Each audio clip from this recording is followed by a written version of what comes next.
بسم اللہ الرحمن الرحیم۔ السلام علیکم ویورز۔ سعودی عرب نے عمرہ پر آئے زائرین کے لیے واپسی کی تاریخ کا اعلان کر دیا ہے۔ یہ اعلان حج انتظامات کو مکمل کرنے کے حوالے سے کیا گیا ہے۔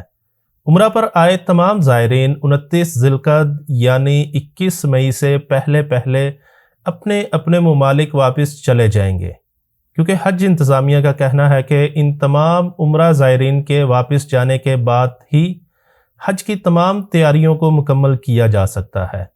حج پر آنے والے 60 لاکھ سے زیادہ افراد کا انتظام کرنا بہت بڑی ذمہ داری کا کام ہے، جس کو بڑی خوش اسلوبی سے نبھانے کا عزم کیا گیا ہے۔ اور یہ بات بھی واضح کی گئی ہے کہ اگر کوئی عمرہ زائر خواہ وہ 21 مئی سے 2 دن پہلے ہی کیوں نہ آیا ہو، اسے اس تاریخ سے پہلے اپنے وطن واپس لوٹنا ہوگا۔ اس لیے تمام ویورز اپنے حلقہ احباب کو مطلع کر دیں کہ 21 مئی کے بعد کوئی بھی عمرہ زائر سعودیہ میں قیام نہیں کر سکے گا۔ اس سے پہلے اسے اپنے ملک لوٹنا پڑے گا۔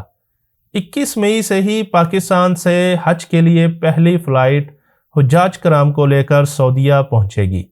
سعودی عرب اور عرب ممالک کی قابل اعتماد خبروں کے لیے ہمارے چینل کو سبسکرائب کریں، ہماری ویڈیو کو لائک اور شیئر ضرور کریں۔ اپنی دعاؤں میں یاد رکھیے گا۔ اللہ حافظ۔